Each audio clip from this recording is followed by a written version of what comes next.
এটা কান খাড়া করে খুলে রাখতে হবে যে রাসূলকে আনুগত্য করতে হবে।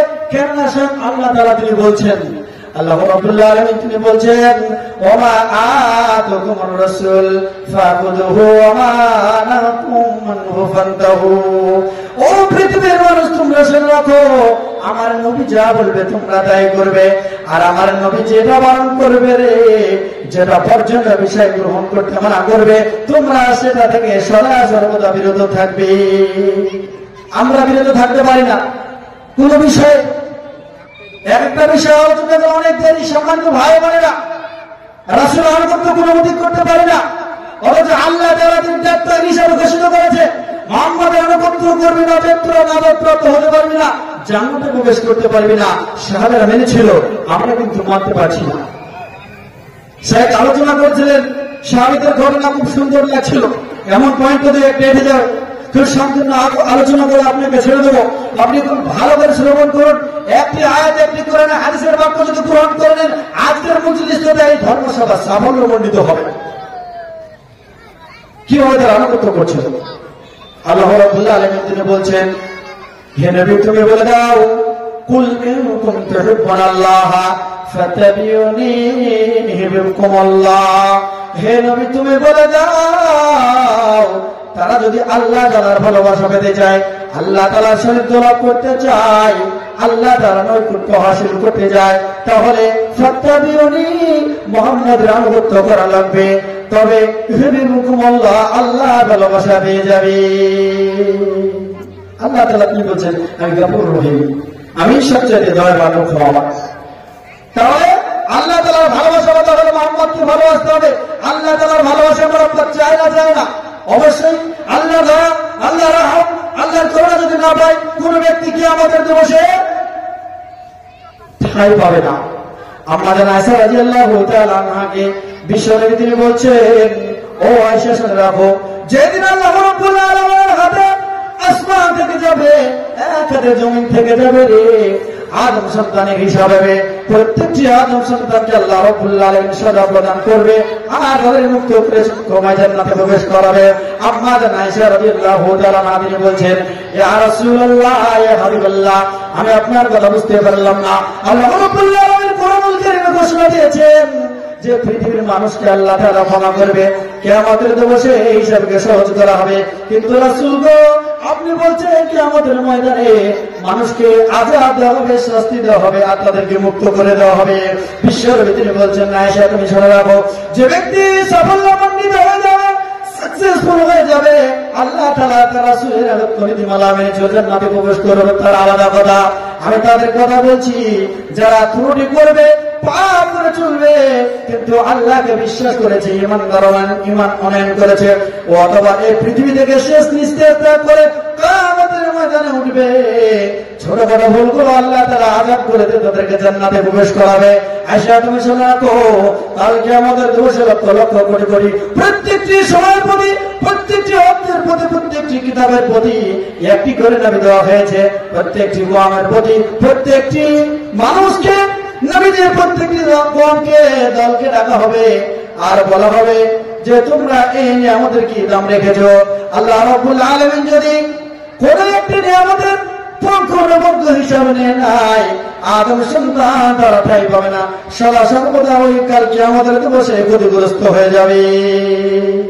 অতএব আল্লাহ তাআলার ভালোবাসা পেতেই হবে। আল্লাহ তাআলার ভালোবাসা পেতে হলে আপনাকে রাসূলের আনুগত্য করতে হবে। কিভাবে রাসূল আনুগত্য করতো সাহাবীরা, একটু আপনাকে বুঝায়। একজন সাহাবীর নাম আনাস বিন মালিক রাদিয়াল্লাহু তাআলা আনহু। একজন সাহাবী রাসূলকে খাওয়ার জন্য দাওয়াত দিয়েছেন, খাওয়ার জন্য জিয়ারত করেছেন, রাসূল তিনি খেতে গিয়েছেন, তার সাথে সাহাবী আনাস রাদিয়াল্লাহু তাআলা আনহু ছিলেন। আনাস রাদিয়াল্লাহু তাআলা আনহু তিনি বলছেন, আমি রাসূলের সাথে গেলাম, যাওয়ার পরে দেখছি নবীজিকে খেতে দিয়েছে, আর সেখানে খাওয়ার পরে খাওয়া দাওয়ার বাটিতে যে বাটি পাত্র দেখে দিয়েছে, তাতে দিয়েছে লাউ, ঝোল আর মাংস আর রুটি। আমি ভালো করে প্রত্যক্ষ করে দেখলাম, অনুধাবন করলাম, চোখ ধরে দেখলাম আল্লাহ রাসূল সেই পেয়ালা থেকে, সেই পাত্রটা থেকে লাউ বেছে বেছে খাচ্ছিলেন। আমি আনাস সেদিন থেকে আজীবন লাউ খেয়ে জীবন কাটিয়ে দিয়েছি। বলুন তো ভাইজান, মাংসের বেশি টেস্ট না লাউয়ের? মাংসের, তাই না? কিন্তু সে আজীবন লাউ খেয়েছে কেন? রাসূলের সুন্নাত থেকে উদ্দীপ করার জন্য। একাধিক এরকম ঘটনা আছে, রাত পার হয়ে যাবে বলে। সম্মানিত ভাইরা, রাসূলকে আনুগত্য করতে হবে, রাসূলকে ভালোবাসতে হবে। কেমন ভালোবাসা দিবেন? পৃথিবীর সবচেয়ে বেশি ভালোবাসা দিতে হবে মুহাম্মদুর রাসূলুল্লাহ সাল্লাল্লাহু আলাইহি ওয়াসাল্লামকে। নচেত আপনি প্রকৃতপক্ষে মুমিন হতে পারবেন না। হাদিস সহিহ বুখারী, হাদিস নাম্বার 14, হাদিস নাম্বার 15, হাদিস নাম্বার 16, হাদিস সহিহ বুখারী, হাদিস নাম্বার 7280, 7281। একাধিক জায়গায় আল্লাহ রাব্বুল আলামিনের রাসূল মুদাসসির বাণীতে ব্যক্ত করেছেন, ও আমার মুহাম্মদ, ও আমার কওম, তোমরা শুনে রাখো, আল্লাহকে আল্লাহ শপথ করে বলি, ও রবের জান্নাতে আমি মুহাম্মদের জান রয়েছে, তোমরা পৃথিবীতে আমি মুহাম্মদকে পৃথিবীর সবচেয়ে যতক্ষণ না ভালোবাসবে ততক্ষণ পর্যন্ত তোমরা মুমিন বান্দা হতে পারবে না। পৃথিবীর সবচেয়ে মুহাম্মদকে ভালোবাসতে পেরেছেন? এই কোট প্যান্ট লুঙ্গি জামা টুপির যত ভালোবেসেছেন, পোশাককে ততটা রাসূলকে ভালোবাসতে পারেননি। আল্লাহ তাআলা তিনি বলেছেন যে আমার ইবাদতের সময় পবিত্র পোশাক পরিধান করবে। রাসূল তিনি বলেছেন যখন তোমরা ইবাদত করবে পোশাক পরিধান করবে। আপনি শ্বশুর বাড়ি যাচ্ছেন, কুটুম বাড়ি যাচ্ছেন, পোশাক টাইট ফিটিং করে সেন্ট লাগিয়ে মসজিদে ছেঁড়া গামছা আর লুঙ্গিটা পরে সালাত আদায় করতে জানে, এবারে কি রাসূলকে আনুগত্য করা যায়? অসম্ভব, হতেই পারে না। অতএব রাসূলকে আনুগত্য করতে হবে যেভাবে করার দরকার। বিশ্বনবী তিনি বলছেন, হাদিসটি সর্বাধিক হাদিস বর্ণনাকারী আবু হুরায়রা রাদিয়াল্লাহু তাআলা আনহু থেকে বর্ণিত, তিনি বলেন, قال فوالذي نفسي بيده لا يؤمن أحدكم حتى أكون أحب إليه من والده وولده। আবু হুরায়রা রাদিয়াল্লাহু তাআলা আনহু তিনি বলেন, বিশ্বনবী জনাব মুহাম্মদুর রাসূলুল্লাহ সাল্লাল্লাহু আলাইহি ওয়াসাল্লাম তিনি বলেছেন, তোমরা শুনে রাখো, ততক্ষণ পর্যন্ত তোমরা পূর্ণাঙ্গ কমপ্লিট মুসলিম হতে পারবে না যতক্ষণ না আমি মুহাম্মদকে তোমার ওয়ালিদি ওয়া ওয়ালাদি, তোমার পিতা ও পুত্র চেয়ে যতক্ষণ না ভালোবাসতে পারবে। একজন কন্যা, একজন সন্তান অথবা আপনার পুরুষ সন্তান অথবা একজন পিতা, এদেরকে খুব ভালোবাসতে আল্লাহ তাআলা তিনি বলছেন পিতা মাতা আনুগত্য করতে। পিতা মাতার চাইতে আনুগত্য বেশি করতে হবে মুহাম্মদকে। একটা সন্তানকে আপনি ভালোবাসেন, রাতের বেলায় যদি শিশু সন্তান কচি রাত করে কান্না করে জ্বর চুমুক লেগে যায়, আপনি হাসপাতালে চলে যান। কেন? আরোগ্য প্রদান করতে হবে।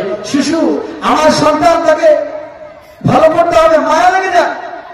আপনি বলছেন না না না, রাত্রি 12টা বেজে গিয়েছে, 1টা বেজে গেছে, আমার সন্তানটা ছটফট করছে, বিশাল জ্বর এসেছে, মাঝে মাঝে হুঁশতে আছে আর নিয়ে যাচ্ছে। ও আমার সহধর্মিনী, ও আমার স্ত্রী, তুমি তাড়াতাড়ি করে সন্তানকে এনে চলে যাও, গাড়িতে করে হাসপাতালে যাতে করে সুস্থ হয়ে যায়, আরোগ্য প্রদান হয়ে যায়। সন্তানকে আমরা ভালোবাসি, পিতা আমাদেরকে ভালোবাসি, কিন্তু এত ভালোবাসা রাসূলকে দিতে পারি না।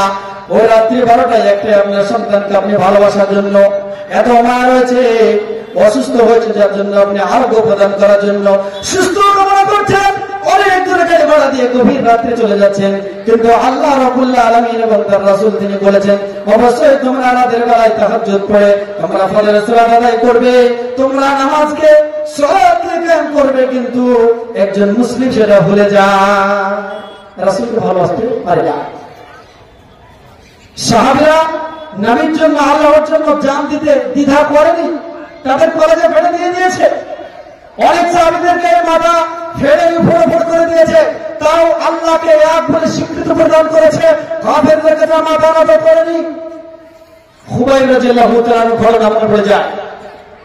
খুবাইব রাদিয়াল্লাহু তাআলা মুকে হত্যা করার জন্য কাফের সম্প্রদায়ের মানুষ নিয়ে যাচ্ছে। খুবাইবকে বলা হচ্ছে, খুবাইব তুমি বলো তোমার আজকে মুক্তি দিন, তোমাকে আজকে আমরা ছেড়ে দেব।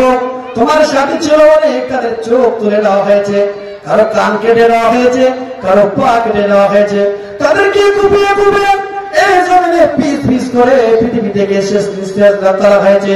খুবাইব তোমাকে হত্যা করা হবে, তবে তোমাকে একটা কোশ্চেন জিজ্ঞাসা করা হবে, যদি এই কোশ্চেনে শুধু একটি ছোট্ট উত্তর দিতে পারো, অ্যানসার দিতে পারো, হ্যাঁ নয়তো না, তুমি যদি একটি উত্তর দিতে পারো সঠিকভাবে তোমাকে বেঁচে দেওয়া হবে, তোমার প্রাণ বেঁচে দেওয়া হবে। তুমি হ্যাঁ কি না বলবে, তুমি যদি হ্যাঁ বলো তাহলে তোমার প্রাণটা বেঁচে যাবে, আর তুমি যদি না বলো তোমাকে এই মুহূর্তে পৃথিবীকে শেষ নিঃশ্বাস ত্যাগ করানো হবে। খুবাইব বলল কি? কাফেররা বলছে যে এমনটা যদি হয় যে মুহাম্মদকে তোমার সামনে এসে আমরা হত্যা করব আর তার বদলে তোমাকে ছেড়ে দেব, তুমি কি এটাতে রাজি? হ্যাঁ পাচ্ছ? খুবাইব রাদিয়াল্লাহু তাআলা মুখে বলছেন না না না, কখনোই রাজি নয়। আমি পৃথিবীতে জীবিত থাকবো, স্বামী স্ত্রী আমরা খেলাধুলা করবো, আমার কন্যা সন্তান আমার সন্তানকে নিয়ে বাজার ঘাটে আয়েসে আর জিন্দেগি যাপন করবো, কিন্তু আমি খুবই পৃথিবীতে বেঁচে থাকবো। আর আমার বাঁচার বিনিময়ে বিশ্ব নবী জনাবে মুহাম্মদুর রাসূলুল্লাহ সকলে বলুন সাল্লাল্লাহু আলাইহি ওয়াসাল্লাম এই পৃথিবীতে শেষ নিঃশ্বাস করবেন না, এটা হতে দেব না। আমার মতো লক্ষ লক্ষ কোটি কোটি খুবাইব তৈরি হয়ে যাবে, কিন্তু রাসূল মাহফুজ থেকে যাবে, বেঁচে থাকবে, আমরা এটা চাই। রাসূলের ভালোবাসা কিভাবে ছিল? মুসা ইবনে উমাইর রাদিয়াল্লাহু তাআলা মুখে তার মা বলছে, ও মুসা, তুমি মুহাম্মদের দিনকে ত্যাগ করে দাও। তুমি মুহাম্মদকে ভালোবেসেছো, মুহাম্মদের দিনকে গ্রহণ করে নিয়েছো। 7 দিন যাবত আমি কোনো পানিটাও পান করিনি। মুসা, তোমার প্রতি আমার একটা হক রয়েছে, তুমি আমার সন্তান, তোমাকে গর্ভে ধারণ করেছি, তুমি মুহাম্মদের দিনকে ত্যাগ করে দাও। আমি মরা অবস্থায় কিছু খাইনি, তোমার বাপ দাদার ধর্মকে তুমি গ্রহণ করে নাও, নতুন ধর্ম মুহাম্মদ নেতাকে ত্যাগ করে চলে আসো। মুসা বিন উমাইর বলছে, মা, আমার প্রতি তোমার হক রয়েছে, এটা সত্য, তবে আমার প্রতি তোমার হক থাকতে পারে, তোমার প্রতি আমার একটি দাবি রয়েছে যে মহান সত্য আল্লাহ রাব্বুল আলামিন জান্নাতকে সৃজন করেছেন। একজন মানুষ সব তথ্য ধারণ করতে পারবে, সব মেনে নিতে পারবে, কিন্তু আল্লাহ রাব্বুল আলামিন যে অগ্নিকুণ্ড সৃষ্টি করেছেন, জাহান্নাম সৃষ্টি করেছেন, এটা সহ্য করতে পারবে না। অতএব মা, তুমি আমার সাথে চলে আসো, ইসলাম ধর্মকে গ্রহণ করো। অতএব তুমি ইসলাম যদি না ধর্ম গ্রহণ করতে পারো, তুমি জান্নাতে প্রবেশ করতে পারবে না। মুসাকে দাঁড়া বলছে, না, কখনোই আমি ধর্মকে ত্যাগ করবো না, তুমি মুহাম্মদের দিনকে ত্যাগ করো। মুসা রাদিয়াল্লাহু তাআলা লাস্ট ফিনিশিং একটি কথা বললেন, ও আমার মা, আপনি শুনে রাখেন, আপনি যদি একবার দুইবার নয়, শত শত কোটি কোটি বার যদি আমার সামনে মৃত্যুবরণ করেন, আমার বেঁচে যান, তারপরও আমি মুহাম্মদের দিনকে ত্যাগ করতে পারি না, মুহাম্মদের দিনকে ত্যাগ করতে পারি না। হযরত আলী রাদিয়াল্লাহু তাআলাকে বিশ্বনবী তিনি বলছেন, আমি হিজরত করব মদিনায়, কাফের সম্প্রদায় আমাকে হত্যা করতে আসছে, কুপিয়ে কুপিয়ে জবাই করবে, আল্লাহর মহানির্দেশে আমি মদিনায় চলে যাব, আমার বিছানায় হামগুড়ি দিয়ে ঠিক যেমন ভাবে আমি চাদর আবৃত হয়ে শুয়ে থাকি, তুমি সাইদ অবস্থায় থাকবে। আলী রাদিয়াল্লাহু তাআলা মুখে বলছেন, নবী গো, আমরা সব হারাতে রাজি, আমরা সব বিদায় করতে রাজি, আমরা প্রত্যেকটি কাজ রাজি হয়ে যাব, কিন্তু কাফের সম্প্রদায় আপনাকে হত্যা করবে, এটা মেনে নেব না। আপনি যান, আপনি যান, আপনি মহান ভাবের মহান নির্দেশ পেয়েছেন, আপনি অবশ্যই মদিনায় চলে যান ইসলাম ধর্ম প্রচার করতে, কিন্তু আমি আপনার ওই জায়গাটা সে থাকবো, আর কাফেররা মুহাম্মদ বলে আমাকে হত্যা করবে, এর বিনিময়ে আমার কোনো দুঃখ হবে না, এর বিনিময়ে আমি এটা ভাববো আমি আলী বদলে আল্লাহ রাসূল তিনি পৃথিবী থেকে বেঁচে গিয়েছে, জানে বেঁচে রয়েছে। রাসূলুল্লাহ সাল্লাল্লাহু আলাইহি ওয়াসাল্লামকে আল্লাহ রাসূল জানিয়ে দিলেন, ও মুহাম্মদ, তুমি মদিনা ত্যাগ করো, মদিনা তুমি ত্যাগ করো। প্রত্যেকটি কাফের সম্প্রদায় দ্বারা মত পোষণ করলো মুহাম্মদকে তাড়িয়ে দিতে হবে, কেউ বলছে মুহাম্মদকে হত্যা করতে হবে, কেউ বলছে মুহাম্মদকে একটি ঘরের ভিতরে আবদ্ধ করে রাখতে হবে যাতে সে মরে পড়ে থাকে, কঙ্কাল পরে দেখবো। কোনটাই গ্রহণ করা হলো না।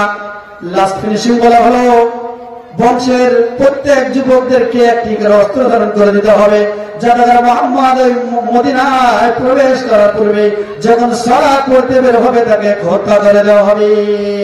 আল্লাহ রাব্বুল আলামিন জিবরিল আমিনকে বললেন, ও জিবরিল, যাও যাও বলে দাও আমার সাথে নবী মুহাম্মদুর রাসূলুল্লাহ খাতামান নবিয়্যিন, রাসূল সাল্লাল্লাহু আলাইহি ওয়াসাল্লামকে তুমি বলে দাও তারপরে কি ঘেরাও করা হয়েছে, সেজন্য এক মুহূর্ত না থেকে সে মদিনায় চলে যায়। জিবরিল আমিন বললেন, ইয়া রাসূলুল্লাহ, ইয়া হাবিবাল্লাহ, আপনি থাকতে পারবেন না, মক্কার মানুষ আপনাকে আর রাখবে না গো, আপনি খুব তাড়াতাড়ি করে মদিনায় চলে যান। বিশ্বনবীকে বলা হলো নিয়ম নীতি, আল্লাহ তাআলার কালাম পড়ে মাটি প্রয়োগ দিয়ে কাফের সম্প্রদায়ের মাটি দেওয়া শিখিয়ে দিলেন। প্রত্যেকটি কাফেরের মাথায় মাটি পড়ে গেল, কোন ব্যক্তি রাসূলকে দেখতে পারলে না, সে বেরিয়ে গেল। বিশ্বনবীকে আল্লাহ তাআলা ডাক দিয়ে বলছেন, ও নবী গো, তুমি যখন বের হয়েছিলে কাফেরদের মাঝ দিয়ে, অথচ কাফের সম্প্রদায়ের মানুষ তোমাকে হত্যা করার জন্য প্রত্যেকটি যুবক তারা অস্ত্র হাতে ধারণ করেছিল, তোমার রক্ত বয়ে দিত, তোমার রক্ত মদিনায় করে দিত, হত্যা করত। আমি এমন একটি কুদরত দিয়ে দিয়েছিলাম, তুমি যখন ওই দোয়াটা পড়েছিল আমি একটি পাতিল তৈরি করে দিয়েছিলাম কাফেরদের মধ্য দিয়ে, আল্লাহ রাসূল বেরিয়ে গেছে, কোনোভাবে সে দেখতে পায়নি। আল্লাহ রাব্বুল আলামিন এর রাসূল তার ইসলামের অবদান এবং তাদের মানে রাসূলের সাহাবীদের অবদান ব্যক্ত করতে গেলে অসংখ্য অনেক। আল্লাহ রাব্বুল আলামিন যেন আমাদেরকে রাসূলের আনুগত্য করেন এবং রাসূলের নীতিমালার উপর শেষ নিঃশ্বাস ত্যাগ করার তৌফিক দান করেন। আল্লাহুম্মা আমিন। আমরা আল্লাহ রাব্বুল আলামিনের কাছে আবেদন করব, রব্বুল আলামিন এই পৃথিবীর জগতে রাসূলের নীতিমালা মানতে এগিয়ে যদি পৃথিবীকে মারা যেতে হয় তাও যাবো, কিন্তু রাসূলের সুন্নাত আমরা ছাড়বো না। সকলের রব আল্লাহুম্মা আমিন। পরিষ্কার করব, রব্বুল আলামিন পৃথিবীর শেষ নিঃশ্বাস ত্যাগ পর্যন্ত পরিবার বর্গ থেকে নিয়ে ব্যক্তি জীবন থেকে প্রত্যেকটি মুহূর্ত আল্লাহর জন্য, প্রত্যেকটি সেবা, প্রত্যেকটি কুরবানি যেন করে যেতে পারি সে তৌফিক দান করুন। আল্লাহুম্মা আমিন। ওয়া আখিরু দাওয়ানা আলহামদুলিল্লাহি রাব্বিল আলামিন। আসসালামু আলাইকুম ওয়া রাহমাতুল্লাহি ওয়া বারাকাতুহু।